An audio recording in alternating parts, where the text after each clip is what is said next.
শিউলি ছিল এক দুঃসাহসী মেয়ে, যার কৌতূহল ছিল অদম্য। প্রতিদিন কাজ শেষ করে সে গ্রামের পাশের জঙ্গলে ঘুরতে যেত, প্রকৃতির লুকানো ধন খুঁজে পাওয়ার আশায়। তবে আজকের দিনটি অন্য দিনের চেয়ে আলাদা ছিল। বাতাসে যেন একটা অদ্ভুত অনুভূতি, যেন বন নিজেই তাকে কোনো গোপন কথা বলছিল। জঙ্গলের আরও গভীরে গিয়ে শিউলি দেখল গাছপালার মাঝে এক অদ্ভুত ঝলমল আলো। এটা সূর্যের আলো নয়, বরং এক ধরনের জাদুকরী আভা। কৌতূহলবশত সে আলো অনুসরণ করতে লাগল। ঝোপঝাড় ঠেলে গাছের ডালপালা সরিয়ে সে পৌঁছাল একটি প্রাচীন ওক গাছের সামনে। গাছটির গোড়ায় বড় এক ফাঁক দেখা গেল, যার চারপাশে ঝিকিমিকি আলো ঝলমল করছে। কৌতূহলী এবং নির্ভীক শিউলি গাছের ফাঁকের ভেতর উঁকি দিল। বিস্ময়ের সাথে দেখল ফাঁকটি অন্ধকার নয়, বরং একটি পোর্টাল। সোনালী ও রূপালী আলো সেখানে নেচে বেড়াচ্ছিল। সে হাত বাড়াল আর হালকা এক ঝাপটায় নিজেকে টেনে নীল আলোর ভেতর। চোখ খুলতেই শিউলি দেখল সে এমন এক জগতে এসে পড়েছে যা সে কখনো দেখেনি। উঁচু উঁচু মাশরুমগুলো নরম আলো ছড়াচ্ছে, তারার আলো দিয়ে তৈরি নদী মসৃণভাবে বয়ে চলেছে, আর ফুলগুলো মিষ্টি সুরে গান গাইছে। ক্ষুদ্র ডানাওয়ালা প্রাণীগুলো বাতাসে উড়ে বেড়াচ্ছে, পেছনে ঝিলমিল ধুলো ছড়িয়ে।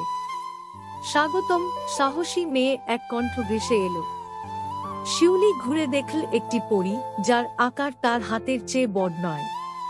পরীর ডানা স্বচ্ছ, আর তার পোশাক রংধনুর মতো ঝকঝক করছে।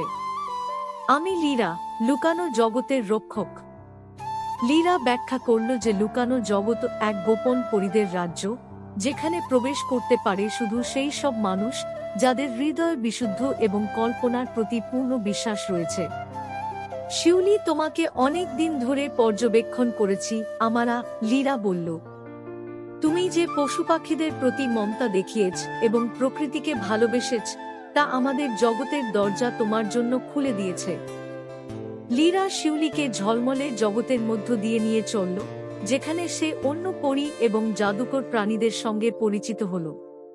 সূর্যের আলোকে সোনালী সুতোয় পরিণত করা পিক্সি, তারার স্রোতে ভাসমান জলপরী, এমনকি মিস্ট্রাল নামের এক বন্ধুত্বপূর্ণ ড্রাগনের সঙ্গে তার দেখা হলো, যে এই জগতের ধন রক্ষা করে। হাঁটতে হাঁটতে লীরার মুখ গম্ভীর হল।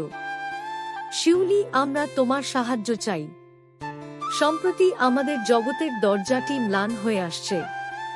আমাদের জগতের জাদু মানুষের কল্পনা এবং আশ্চর্যের ওপর নির্ভরশীল। কিন্তু মানুষ যখন বড় হয়, তারা স্বপ্ন দেখা আর জাদু বিশ্বাস করা ভুলে যায়। শিউলির মনে এক ধরনের দুঃখ জাগল। সে নিজেও লক্ষ্য করেছিল তার গ্রামের বড়রা খুব কমই হাসত বা প্রকৃতির সৌন্দর্য উপভোগ করত। আমি কিভাবে সাহায্য করতে পারি, সে আন্তরিকভাবে জিজ্ঞাসা করল। তুমি আমাদের গল্পকার হতে পার, লীরা বলল। তোমার অভিজ্ঞতা মানুষকে শোনাও। তাদের মনে করিয়ে দাও তারা কিভাবে জাদু বিশ্বাস করত। যদি মানুষ আবার কল্পনা করতে শুরু করে, আমাদের জগৎ আবার প্রাণ পাবে। শিউলি বাড়ি ফিরে যাওয়ার আগে পরীরা তাকে একটি ঝলমলে শিশি উপহার দিল। এতে লুকানো জগতের সার ছিল। যেখানেই তোমার গল্প বলবে, এই শিশির কিছুটা ছিটিয়ে দাও, লীরা নির্দেশ দিল। এটি মানুষের হৃদয়ে জাদু জাগিয়ে তুলবে। শিউলি অজান্তেই পোর্টাল দিয়ে ফিরে এলো। তার পরিচিত বনভূমিতে ফিরে এলেও সবকিছু যেন নতুন মনে হচ্ছিল। গাছগুলো যেন উঁচু, বাতাস আরো সতেজ, আর তার মন অনেক হালকা। তার গ্রামে ফিরে শিউলি লুকানো জগতের গল্প বলতে শুরু করল।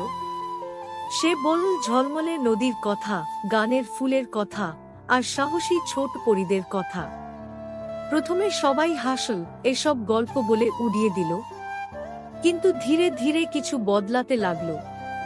শিশুরা জঙ্গলে ঘুরে বেড়াতে শুরু করল, জাদুর দরজা খুঁজতে। বড়রা আবার হাসতে শুরু করল, তাদের শৈশবের স্বপ্ন শেয়ার করতে লাগলো। এক রাতে শিউলি তার গল্প বলার সময় শিশির কিছুটা ছিটিয়ে দিল। বাতাস ঝিকিমিকি আলোয় ভরে গেল, আর এক মুহূর্তের জন্য সবাই লুকানো জগতের এক ঝলক দেখল।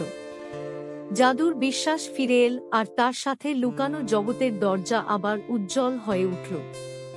শিউলি জানত তার কাজ এখনো শেষ হয়নি, কিন্তু তার হৃদয়ে গভীর আনন্দ ছিল এই ভেবে যে সে পৃথিবীর আশ্চর্যের অনুভূতি আবার জাগিয়ে তুলতে পেরেছে।